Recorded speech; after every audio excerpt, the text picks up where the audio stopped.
What's going on, everyone? John Matrix here. Hope you're all having yourselves a lovely day wherever you're at, whenever you're watching this. We're going to be jumping into some more of the SCP universe here with the Exploring series with another requested video from the community. We're going to be jumping into SCP 3241, the SS Sommerfeld.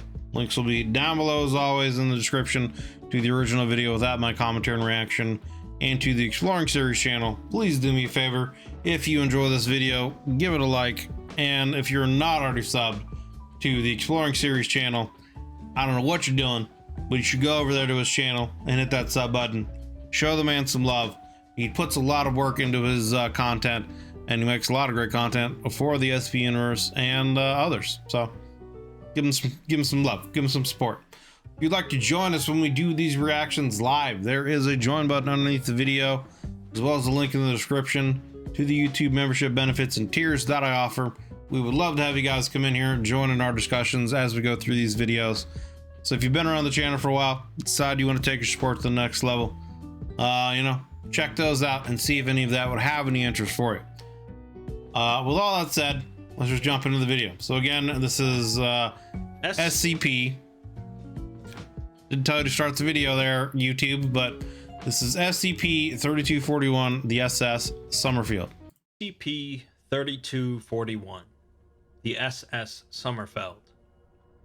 It's said that the best laid plans of mice and men often go awry. We've seen this in action within the SCP universe time and time again, as the SCP Foundation or the Global Occult Coalition or any number of other groups and organizations think that they have a sufficient grasp on comprehending the paranormal, and find out they in fact do not. SCP-3241 is sort of a double example of this, taking place in the broken masquerade canon, in which the Foundation fails to contain knowledge of anomalies from the world, and being a situation in which the Foundation's own containment protocols fail, creating a new anomaly entirely.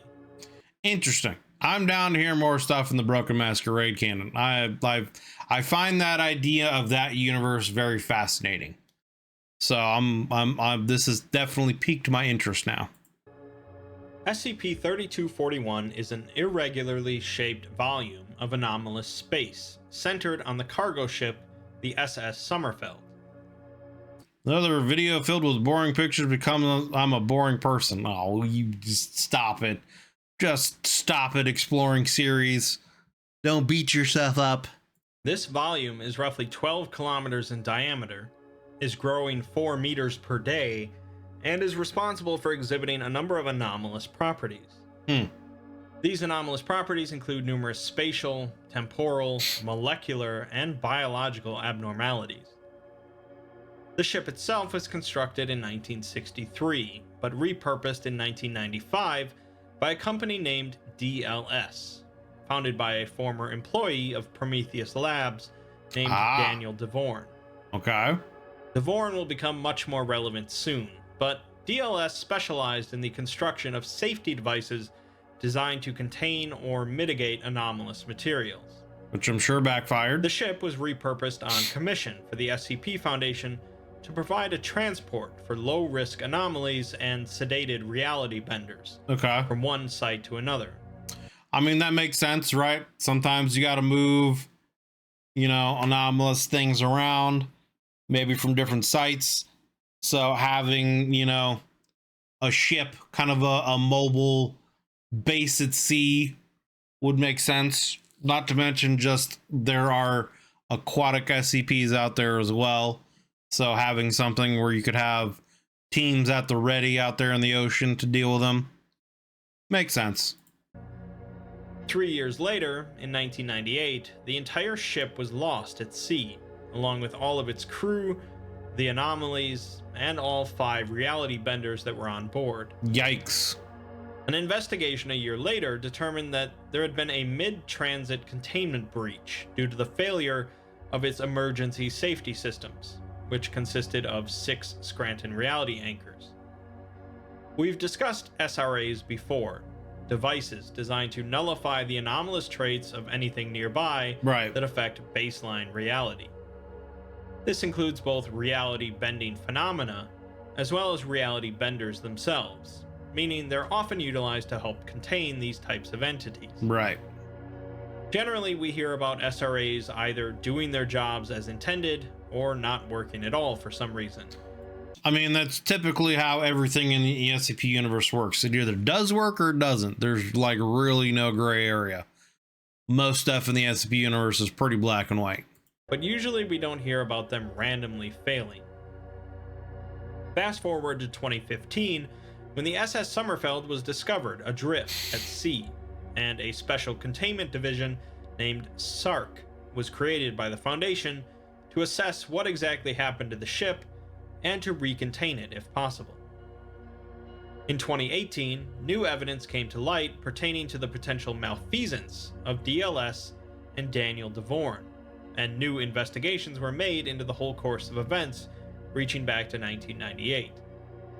As a result, all contracts with DLS have been suspended by the Foundation, and Dorn is now a wanted man. Yikes, okay. Now, so obviously something big came to light about him, and it must be no bueno. let's look at what exactly the Foundation learned about what happened to the SS Sommerfeld. Yeah. In 1998, the ship set out from Jacksonville, Florida, towards Rio Hey, down here near my hometown. de Janeiro in Brazil. Partway into their journey, the U.S. Coast Guard received a signal from the ship's emergency beacon indicating that the ship was near the center of the Atlantic Ocean, definitely off course. Yeah, that's way off course. 45 minutes later, they received another signal showing that the ship was apparently now near a mountain range in Russia, meaning either the emergency beacon was broken or something really, really strange. Or they straight up got transported. Less than an hour after that, they received a final signal, but the ship's location could no longer be determined, and any further attempts to communicate with the ship failed. So the ship is starting to warp around reality now? Like, I'm getting kind of like, what is it, the Philadelphia experiment kind of vibes? The whole idea of like, yeah, wormholes transporting stuff. It also feels very Red Alert Chronosphere-ish, you know? I don't know. Interesting. Things definitely went awry for the SS Sommerfeld, but the Foundation's rescue efforts were complicated by several problems. One major reason was due to Hurricane Georges, a Category 4 hurricane that was currently ravaging the Atlantic, making rescue attempts of any kind very difficult. Two was due to the emergency beacon itself, making it impossible to track the ship's route after it departed from Florida.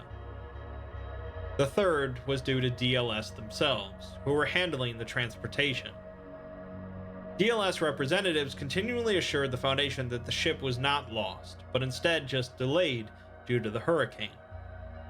Dorn would later defend DLS's actions, claiming that they've had emergency beacons misfire before, and the coordinates made no sense, so they figured at first that the hurricane was just messing things up. I don't think a hurricane would cause, I mean, who the fuck knows, I guess, you know, maybe the ship could get struck by lightning, I guess, and who knows what that could do, right? But beyond that, how is just being in a hurricane gonna throw the beacon off to the point where it's like, hey, we're in a mountain range up here in Russia now? It wasn't until hours later that Dorn would inform the Foundation that the Sommerfeld was definitely missing. Once the Foundation heard, they mounted a search and rescue with the assistance of the GOC, the UN's Disaster Assessment and Coordination, the US Coast Guard, Air Force, Air National Guard, and Navy. A nice reminder that this takes place in the Broken Masquerade canon. I was gonna say, right, they better get a lot of amnestics ready, but then yeah, he said the Broken Masquerade, so that didn't matter. Where the Foundation can flex their muscles a bit and call on all sorts of help. Unfortunately, despite a 6-month investigation looking into both the ship's planned route and the emergency beacon coordinates, no trace of the ship was found. Interesting. In the aftermath, the idea of a containment breach of the reality benders was, of course, brought up. And since they were supposed to be contained by the Scranton reality anchors installed by Daniel Dorn's company, Dorn was brought in for questioning. Dorn, as expected, called the idea absolute nonsense, saying that their SRAs have a near-flawless track record, and they're used throughout the Foundation, responsible for saving lives every day. Near flawless. Instead, he blames the Foundation for not allowing any of his company's technicians on board the ship for immediate technical support, and for repeatedly deviating from the protocols written up by his company for utilizing the SRAs. He says that the SRA manual exists for a reason, and if you follow it, they work fine. He finishes by saying that the crisis could have been averted had the Foundation just let one of his technicians go on the ship for the journey. Likely story. A former Foundation employee who now consulted for DLS corroborated Dorn's claims, saying that she has worked with SRAs for decades, and they've saved her life more times than she can count. Someone's getting paid off. DLS's reality anchors have been tested time and time again, and they can account for everything except human error, again putting the blame on the Foundation. Alternatively, a Foundation employee with a reputation for the GOC, I'm sure, would be livid to learn about this. Skepticism towards SRA went on record saying that SRAs have, in fact, a spotty track record at best. Half the time, they can't even tell if they failed due to reality being rewritten. He says that SRAs are fundamentally faulty because they attempt to logically correct anomalies, when the whole point of anomalies is that they defy logic. Right. Right. And so, like, the idea also is, like, what is reality and what is it that it's anchoring to? You know what I mean? Like, it's one of those things where it's kind of like it's in the eye of the beholder, I guess, you know? All they've really done is create a more powerful reality-bending device that sometimes manages to overpower other reality benders. In his words, the SRAs are a tiger they use to tame other tigers. But a tiger is still a tiger, and they've surrounded themselves with them. God help them if they ever go feral. That was the end of the investigation, and life went on. Things picked up again on August 12th, 2015, when contact was lost with an oceanographic survey ship. Well, and I mean, Howard, though, like, I feel like that would be common practice in these kind of situations, right? Because, like, they obviously don't want their credibility to fall down to the point where people start, you know, going out with pitchforks and torches trying to tear apart the SCP Foundation, and then other factions, you know, will take power from them. So, the IRV Silent Spring. The ship was investigating the reason behind the investigation, and life went on. Things picked up again on August 12th, 2015, when contact was lost with an oceanographic survey ship, the IRV Silent Spring. The ship was investigating the reason behind a recent and dramatic change in the behavior of yellowtail fish near a Japanese island. Right, yeah. The SRAs are just reality benders. But, like, I guess the question would be, right, like, is it like a human, essentially? Like, trapped inside a device? Or, you know, like, what? Like, are we going 40K here, where they're just, like, lobotomizing a reality bender and, like, making, like, a servitor reality bender, and its, like, whole purpose is just to be a device for them to use as they see fit? Or is it somehow, like, just an actual piece of technology that is supposed to bend reality itself, and they can tweak it as they see fit, and depending on how much power they put into it, it's how strong it is, you know? Like, that's what... Because I've always kind of figured it was something along these lines of, like, in order to, like, yeah, counteract reality benders, you have to then bend reality to counter it, you know?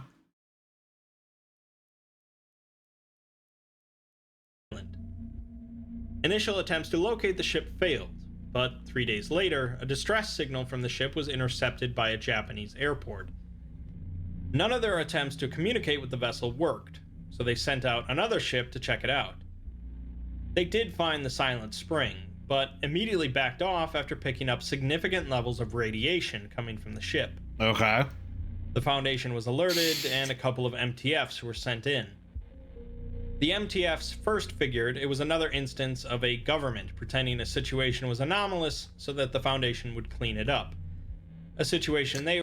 You know, I hadn't thought about that, but that could be an easy thing that...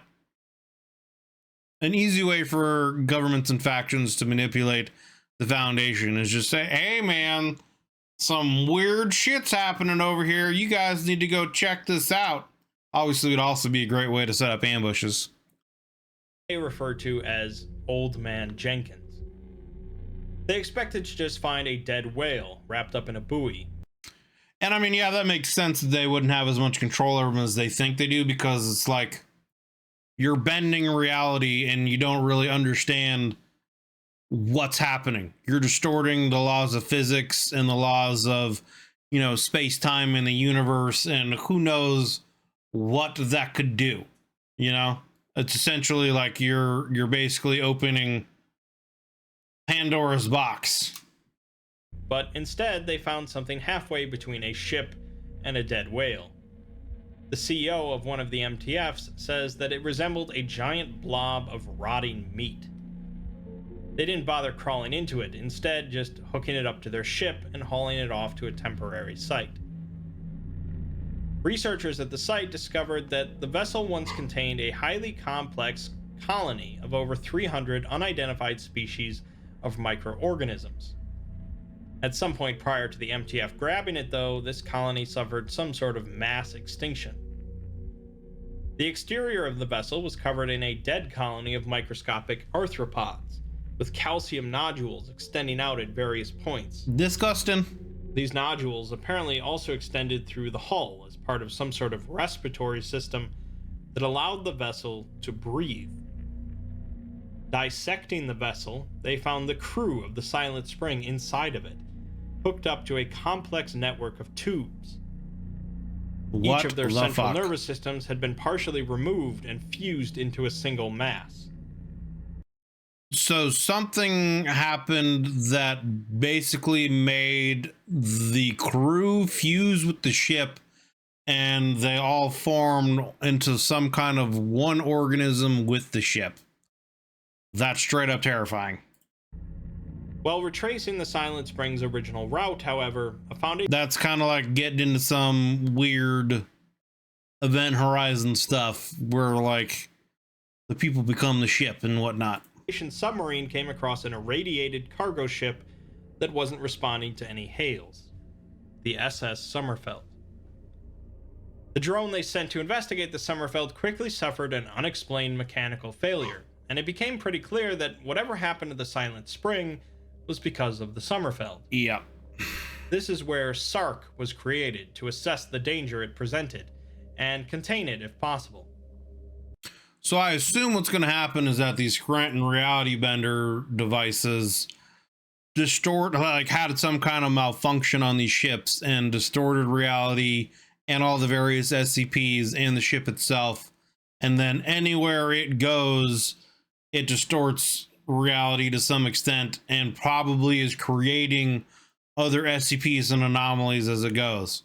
It'd be interesting if this would actually turn into some kind of like paradoxical SCP-001 proposal where, like, you know, the use of Scranton reality anchors actually created this, and this is actually the origin of all SCPs, because it's able to then the malfunctions have it warping through time and space to different realities, and wherever it goes, it spawns SCP anomalies. That would be actually kind of an interesting story or twist to this. But anyway. Created to assess the danger it presented and contain it if possible. A veteran Foundation agent, Brian Browning, was put in charge of SARC. Due to the reality-bending field projected out of the Sommerfeld, any drones SARC sent in would immediately fail after entering the field. Browning decided to take several SRAs from DLS, strap them to a Foundation submarine, and send some agents in to grab the Sommerfeld's data recorder. Couldn't they just make a drone big enough to house a Scranton, reality anchor to it? And then you don't have to send real people in? I mean, D classes they don't care about, but right, if they're sending in, mobile task force units, like, I would think they would want to get a clear picture of what's going on first before you do that and actually, potentially use valuable assets. Most of the crew of the submarine wasn't happy with this decision, though, including the executive officer, who refused Browning's orders. She would defend her actions by saying that this wasn't a military operation. There was no immediate threat, so they had every right to stop working due to safety concerns. The real reason, though, is because of a Foundation researcher, Professor Bakshi, who had experience with SRAs and didn't trust them. He told Browning that the plan put the submarine crew at risk, but Browning didn't care, so Bakshi told the crew directly. He told them that SRAs are unreliable and are sort of like putting out a fire with a flamethrower. Sometimes it works, and sometimes you just burn the whole neighborhood down. That is an interesting analogy. Putting out a fire with a flamethrower. Browning was, of course, furious with Bakshi, claiming that he didn't have the stomach for this sort of work. But in the end, Bakshi had convinced the crew not to back down. A compromise was settled to send in an unmanned boat with one SRA attached to it, and a DLS representative was on the scene to provide technical support if necessary. Of course, the boat quickly failed completely and sank, but it did make it significantly farther than any other drone, and so the DLS representative claimed that the SRA worked as planned. A network of SRAs manually adjusted by a licensed SRA operator should work successfully. So, like, is this just like the Microsoft of the SCP universe? And they just have technical support teams everywhere to, like, deal with these, like, Scranton reality anchors, right? Is there some, like, dude with a pocket, protector thing adjusting his glasses? Like, it's actually working perfectly. Browning agreed with the assessment and ordered the submarine crew again to carry out the plan. Professor Bakshi was the only licensed SRA operator present, and he refused, along with several members of the crew. Instead, Browning ordered 3 SRAs to be strapped to a patrol boat and assembled a team to go with him towards the Sommerfeld. Oh, okay, stop yawning. Bakshi refused again, and so Browning asked the DLS representative to take his place. Bakshi later recounted the situation, specifically in connection to the representative.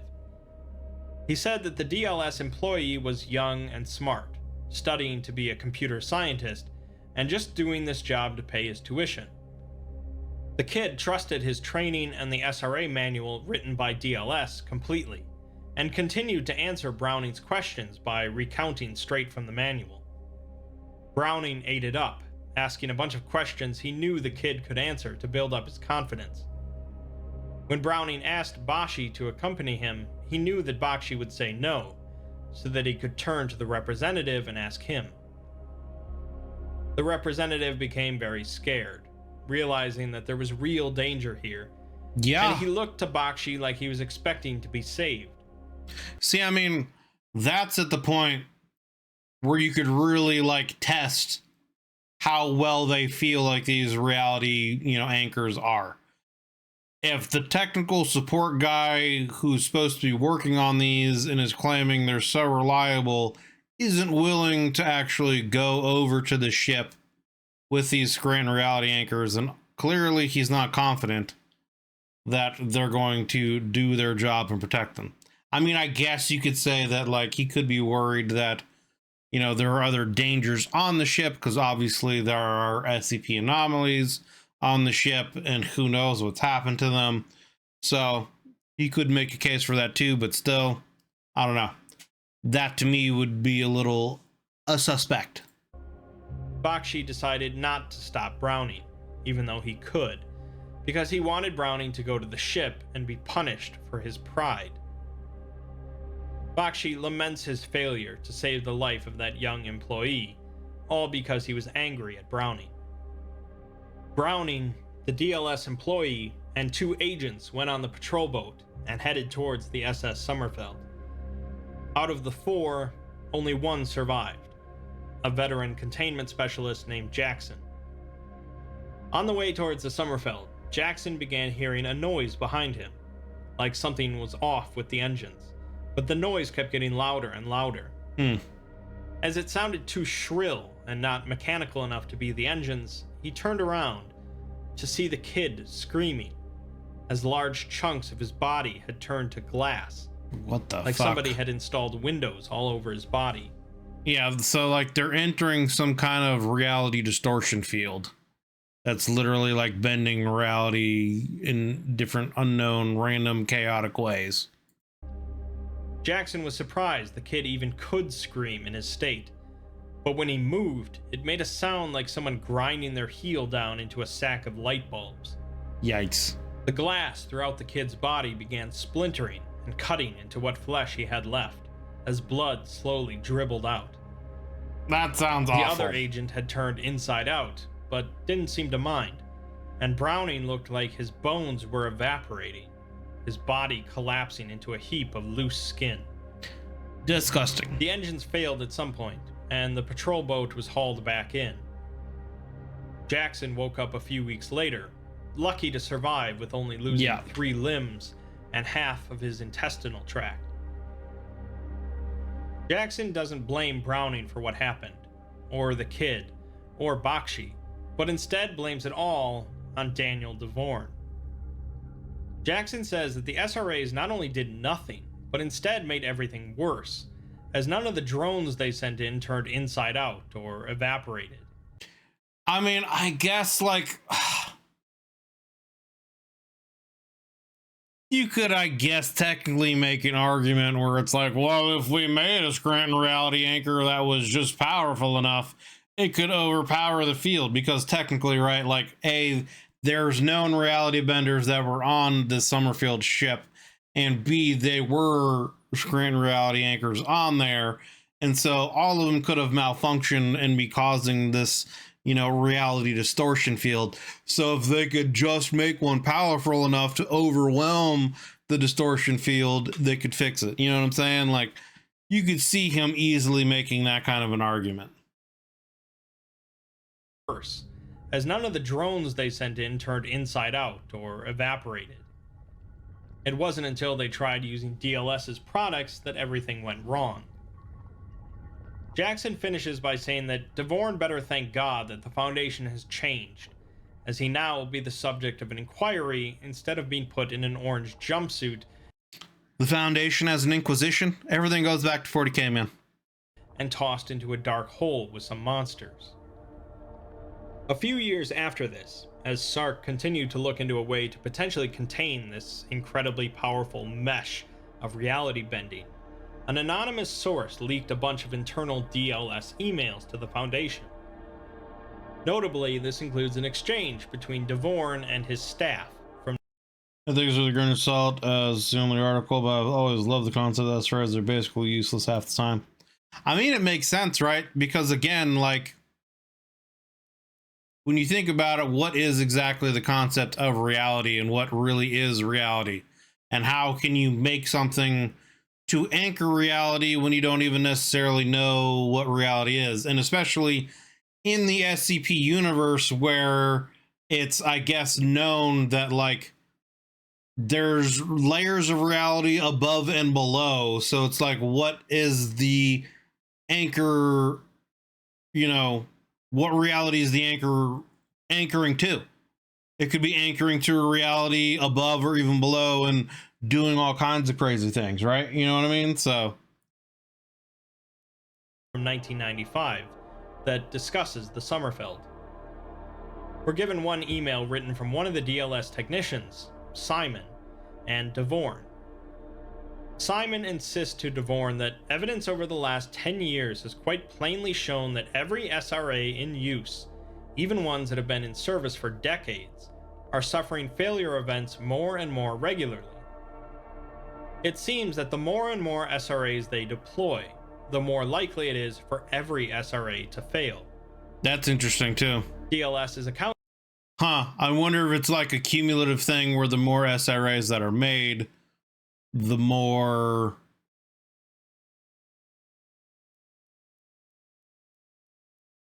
I don't know how to put this. It's like you only really can have one reality anchor, because the more you have, the more it distorts what reality itself actually is for it to anchor to. You know what I'm saying? I don't know if how I worded that makes sense. But the idea that because you're creating more reality anchors, that in and of itself distorts reality, it's distorting its own ability to anchor to reality, I guess. I don't know if that's a clear way of stating what I'm talking about. Accounting for this by detecting when one unit fails and using 2 other units to suppress the faulty one before it goes critical. The problem is that they now require more and more SRAs to contain the faulty ones, which is causing more and more to fail overall. Yeah, which is causing a pretty big an exponential problem, issue. especially since Simon notes that when an SRA goes critical, terms like biblical come to mind. Right. Simon recommended that if they want the Sommerfeld to be safe, they should deploy 18 SRAs, or at least 15, with just 1 unit less putting everyone in harm's way. Since Dorn ultimately ended up installing only 6 SRAs on the SS Sommerfeld, the blame is entirely on him. The Foundation is obviously quite upset with Daniel Dorn, and is now rethinking their entire usage of SRAs across the board. Somehow, Daniel Dorn managed to escape Foundation custody though, and efforts to locate him are underway. We're left with an email written by 05-5 and sent to Daniel Dorn's email account. 05-5 comments on how the current Foundation is not like the old days, making him feel a bit out of place. He remarks on the fact that they have inquiries now, and accountability, and even an ethics committee, a concept he originally laughed at. 05-5 ponders what an old monster like himself is even doing there in the modern Foundation, but then along comes someone like Daniel Dorn to remind him. It's revealed that the Foundation has apparently recaptured Dorn, and thrown him into a cell with an orange jumpsuit on. Installed in the cell is a brand new Scranton reality anchor, the latest model from DLS. So he's just gonna sit in there with an eternity of being bent through different realities, essentially. 05-5 finishes by telling Dorn that an old colleague is dying to lend him a hand. Yikes. Alluding to the tale in which Robert Scranton, designer of the SRA, becomes SCP-106, the Old Man. It seems that Dorn is in store for some poetic justice. I know what some of you might be thinking, wondering why we never got to go on board the SS Sommerfeld and see all the crazy reality-bending hijinks that would ensue. True, it would be interesting to see exactly what happened on the Sommerfeld. Because, I mean, they mentioned the other ship, which the name was eluding me right now. I don't remember what the name of it was, but, you know, the idea of that ship merging with its crew and becoming some kind of weird greater life form, you would think then that something similar probably would have happened on the Sommerfeld, maybe to an even greater effect, because they also had other anomalies that were already there, so who knows. You might have been expecting a few exploration logs with some hapless D-class turning into pulp, or a couple MTFs that think they're prepared and find they're anything but. The beauty is, we already have plenty of SCPs like that, including a super weird cargo ship with exploration logs, SCP-455. The appeal of SCP-3241 is that it's not really about the SCP itself, which is largely left unexplained and uncontained. It's more about the actions that led to the creation of the anomaly. Right. Corporate greed and self-delusions of control. Well, and also just covering up information. I mean, at some point, that dude had to know that the reality anchors were flawed in some way, and that just creating more isn't fixing the problem. Rarely have an explanation for the origin of SCPs, and truth be told, we don't really understand what happened with the Sommerfeld either. But it's nice for a change to be able to blame a specific, horrible individual. True. Will we get a quote? We get a quote. We've won to this day.